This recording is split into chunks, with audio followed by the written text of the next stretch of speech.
सिंह जी ने फैसला किया कि वो बिना सामने आए गौरी के लिए एक अच्छी जिंदगी का प्रबंध करेंगे, उसका पूरा खर्चा उठाएंगे। जब गौरी पे ये बात खुली तो वो अहंकार की आग में जल उठी और बड़ी हवेली जा पहुंची और वहां जाकर उसने तुम्हारे पिता और पूरे परिवार को बहुत कुछ उल्टा सीधा कहा और यहां तक कह डाला कि भैरव सिंह जी ने जो कुछ भी किया है वो अपनी ग्लानि और अपने पापों के बोझ को कम करने के लिए किया है। क्या समझते हैं आप खुद को? देवता है या कोई फरिश्ता? लोग गंगा में डुबकी लगाकर अपने पाप धोने की कोशिश करते हैं ना, वैसे ही पश्चाताप किया है आपने, मेरी मदद करके, मुझे पढ़ा लिखा कर। और ये महानता दिखाने की आपको जरूरत क्या थी बापू साहब? मैं और मेरे माँ बापू को आए नहीं थे भीख का कटोरा लेकर, जो आपने मेरी पढ़ाई लिखाई, मेरी सारी जरूरतों का ठेका ले लिया। पहले तो छोटी सी उम्र में मेरी जिंदगी बर्बाद करके रख दी आपने, और फिर मदद के नाम पर झूठे हमदर्दी जताने चले हैं। आपने मेरी मदद नहीं की है बापू साहब, मेरे बचपन, मेरी जिंदगी की कीमत लगाई है। ओह सरपंच जी, अपना ये भाषण जाकर पंचायत में ही देना, मुझ पर औब झाड़ने की जरूरत नहीं है। जगत जो अपना किस गलत फहमी में जी रहा है कि उसकी फैमिली कितनी अच्छी है, जिस दिन उसे आप सबका असली रंग पता चलेगा ना, हमेशा हमेशा के लिए दूर हो जाएगा आप सबसे। जगत, देवी देवता सिर्फ मंदिरों में ही नहीं घरों में भी रहते हैं, और अगर इस बात को समझना है तो अपने पिता को समझो, अपने परिवार को समझो। गौरी आज डॉक्टर है, एक अच्छी जिंदगी बिता रही है, लेकिन आज गौरी जो कुछ भी है तुम्हारे पिता की वजह से है। अगर उन्होंने बिना सामने आए गौरी का साथ न दिया होता, उसका सहारा न बने होते, तो गौरी आज किसी घर में बैठी चूल्हे के अंगारों को फूंक मार रही होती। मैंने गौरी से साफ साफ कह दिया था कि मैं तुम दोनों से कोई रिश्ता नहीं रखूंगा, और इसीलिए मैंने उसे पैसे भेजना भी बंद कर दिया था। पर हैरानी तो मुझे इस बात की है कि गौरी ने तुम्हें कुछ क्यों नहीं बताया, और बताती भी कैसे, क्योंकि एक बात के बाद दूसरी बात निकलती और फिर वो बात सामने आ जाती जिसके बाद गौरी गिर जाती तुम्हारी नजरों में। जगत, मैं अब देखता हूं तुम्हें तो कुछ पता ही नहीं था,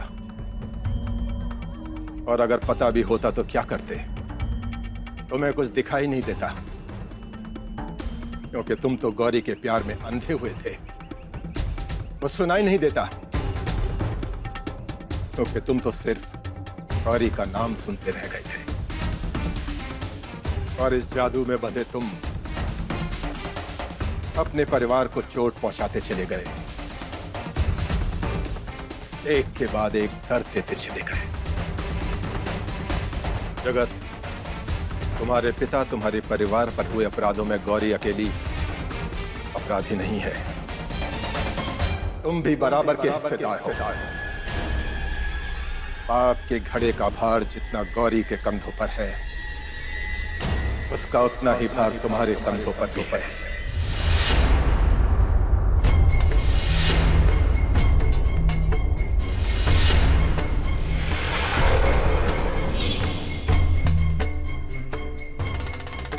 गौरी जयपुर से मुंबई?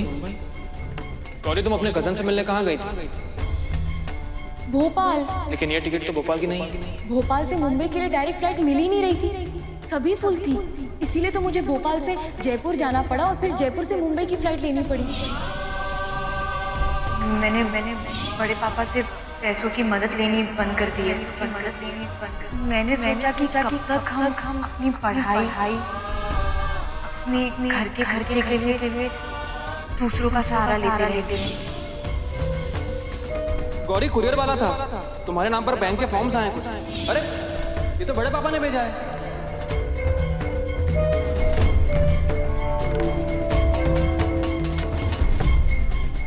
जगत, तुम मेरा पर्सनल मेल कैसे पढ़ सकते हो? इतनी तो समझ होनी चाहिए ना कि किसी के प्राइवेट लेटर्स नहीं पढ़ा करते। गौरी जल्दी आओ, बड़े पापा का फोन है। ये गौरी आ रही है। जी बड़े पापा, कैसे हैं आप? हाँ सब ठीक है ना?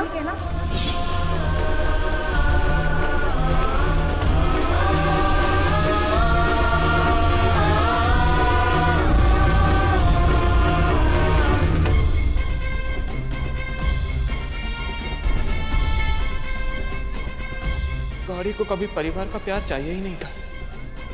बड़ी माता जी ये सदमा बर्दाश्त नहीं कर पाएंगी। ये सच समय से पहले उनकी जान ले लेगा।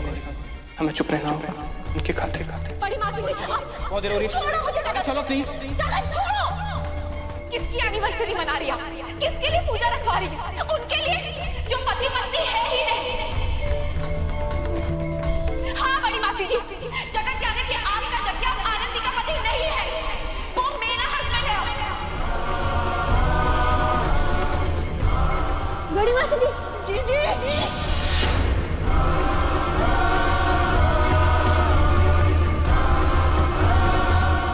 तुम्हें आनंदी को डिवोर्स देने के लिए अपने परिवार वालों के सामने एक शर्त रखनी होगी कि तुम्हें तुम्हारे परिवार की प्रॉपर्टी में से तुम्हारा हिस्सा दिया जाए।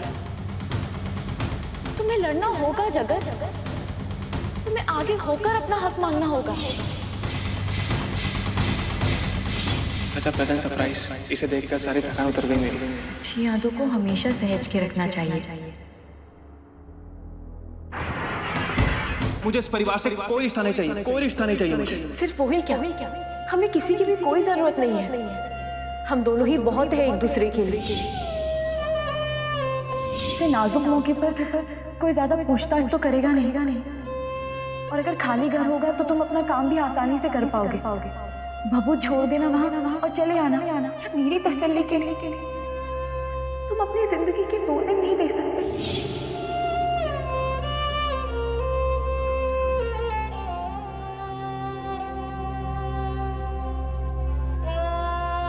इतना बड़ा झूठ, इतना बड़ा धोखा।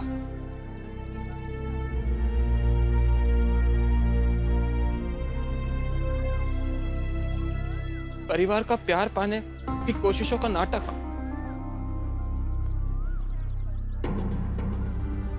नहीं, गौरी को कभी परिवार का प्यार चाहिए ही नहीं था, क्योंकि उसके अंदर नफरत भरी थी। और यही नफरत वो परिवार में बांट रही थी। उसका कोई जुड़ाव था ही नहीं, ना ही वो मुझे मेरे परिवार से जुड़ा हुआ देखना चाहती थी। अपने गुस्से, अपने बदले की आग, अपने घमंड में वो कुछ देख ही नहीं पाई। मुझसे प्यार करती थी, लेकिन मुझसे जुड़ा परिवार नहीं चाहिए था उसे। कैसे इतना बड़ा बेवकूफ बन बैठा मैं? कैसे उस पर अंधविश्वास किया, उसे अपना मानकर। और उसने क्या किया? कदम कदम पर धोखा, कदम कदम पर झूठ। उसने मुझे अपने परिवार से अलग करना चाहा, दूर करना चाहा। आपने बिल्कुल ठीक कहा बड़े पापा, इस अपराध के पाप का आधा बार मुझ पर भी तो है, जिसकी सजा तो मिलनी चाहिए मुझे।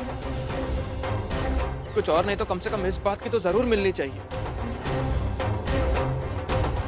कि गौरी मुझे बेवकूफ पर बेवकूफ बनाती चली गई और मैं उस पर विश्वास करता चला गया, अपने परिवार के खिलाफ होता चला गया। दुख तो इस बात का है कि उसने मेरे प्यार, मेरे भरोसे का, मेरे विश्वास का ऐसा खून किया।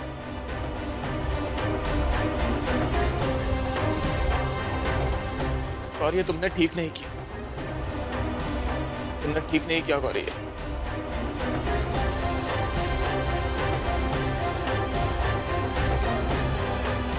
ठीक है।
Congratulations, Jagat.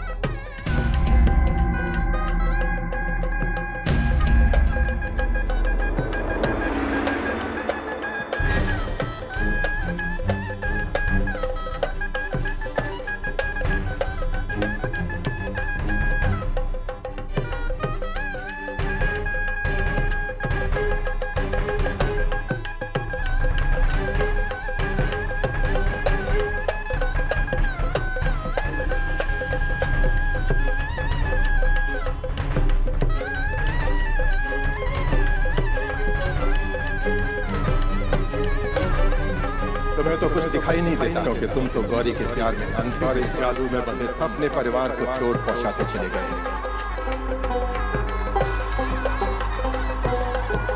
तुम्हारे पिता तुम्हारे परिवार पर हुए अपराधों में गौरी अकेली राजी नहीं है। तुम भी बराबर के हिस्सेदार। पाप के घड़े का भार जितना गौरी के कंधों पर है, उसका उतना ही भार तुम्हारे कंधों पर भी है।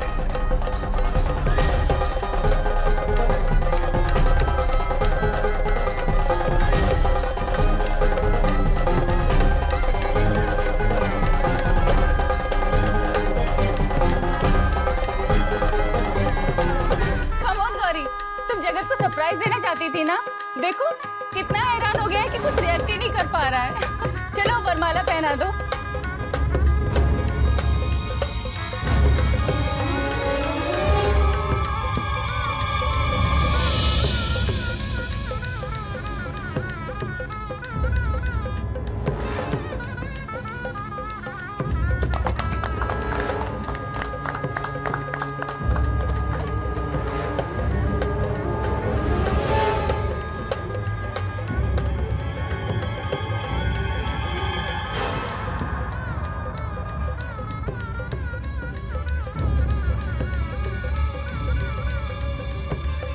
अरे जगत क्या हुआ? अरे ये गौरी ही है। हाँ जगत, अब तू बच नहीं सकता। वरमाला तो डालनी पड़ेगी देखो इसके गले में। कम ऑन जगत, कम ऑन।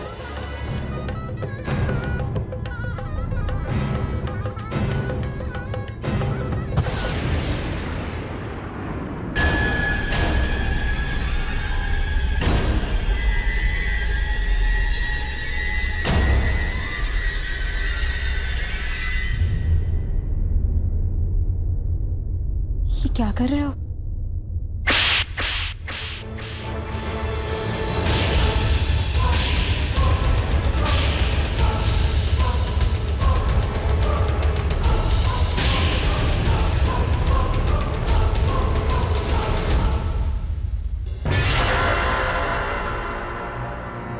गौरी, तुमने झूठ क्यों बोला? तुमने झूठ क्यों बोला गौरी?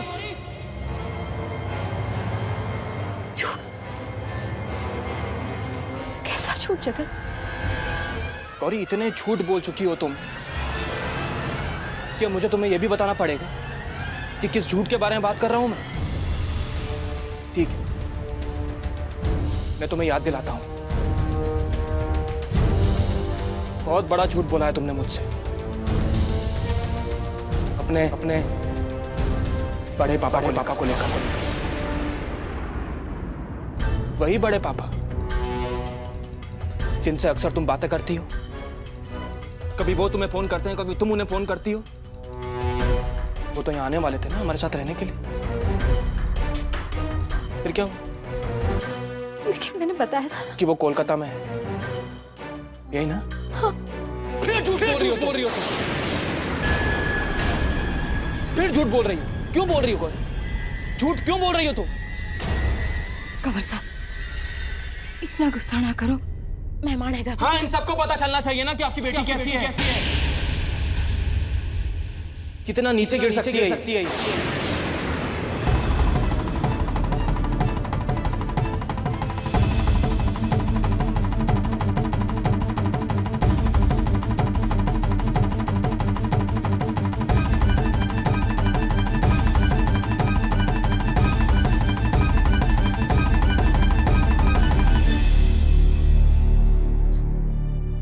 जगत, प्लीज मेरी बात तो सुनो। जरूर तुम्हें कोई गलतफहमी हुई है, कोई तुम्हारे कान भर रहा है, कुछ भी बकवास करके भड़का रहा है मुझे। बकवास कर रहा है कोई? भड़का रहा है मुझे? हाँ? इसका मतलब तो ये हुआ कि बड़े पापा झूठ बोल रहे हैं। हाँ, और मैं जानती हूँ कि वैसा क्यों।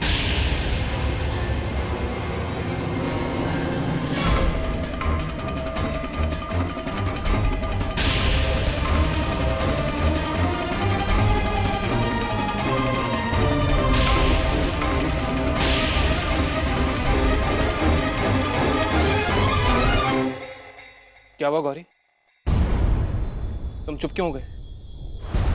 बोलो, बड़े पापा झूठ क्यों बोल रहे हैं? बोलो गौरी, किन किन बातों को, किन किन लोगों को तुम झूठा कहोगी? क्या तुम जैसर नहीं गई थी मेरे बापू से इंसल्ट करने के लिए? क्या मेरी फैमिली को दुनिया भर की बातें सुनाने के लिए तुम जैसर नहीं गई थी? क्या तुमने मुझसे यह झूठ नहीं बोला कि तुम भोपाल जा रही हो अपनी किसी कजन से मिलने के लिए? हाँ, मैं तुमसे झूठ बोलकर जैसर गई थी।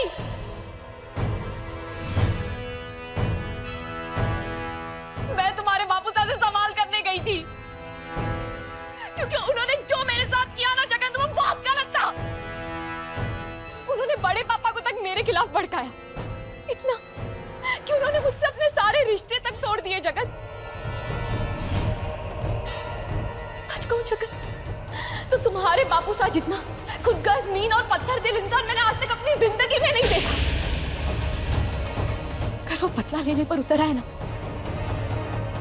तो किसी भी हद तक जा सकते हैं।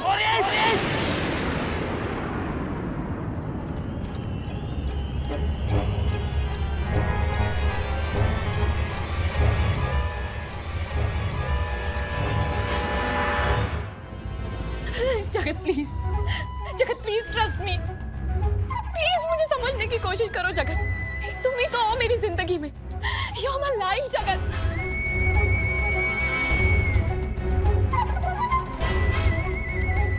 जगत,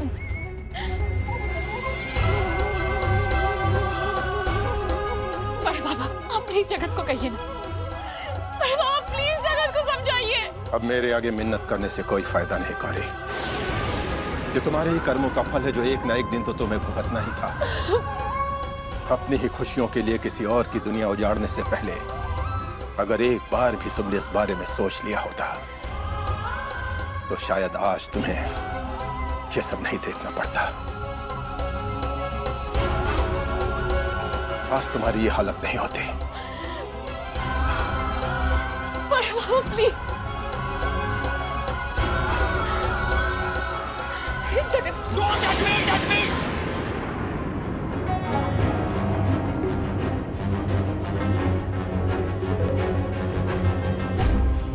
I hate you, God.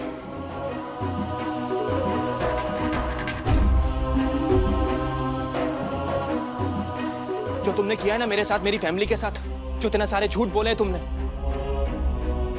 तुमसे नफरत हो गई है मुझे।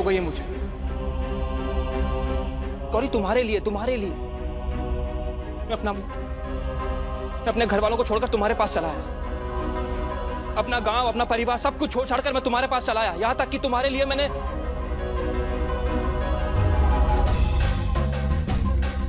आनंदी को भी छोड़ दिया।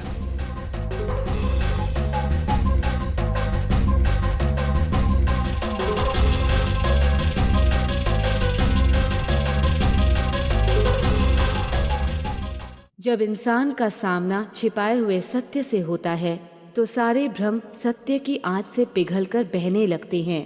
झूठ का जहर नस नस में फैलने लगता है और रिश्ते तरकने लगते हैं।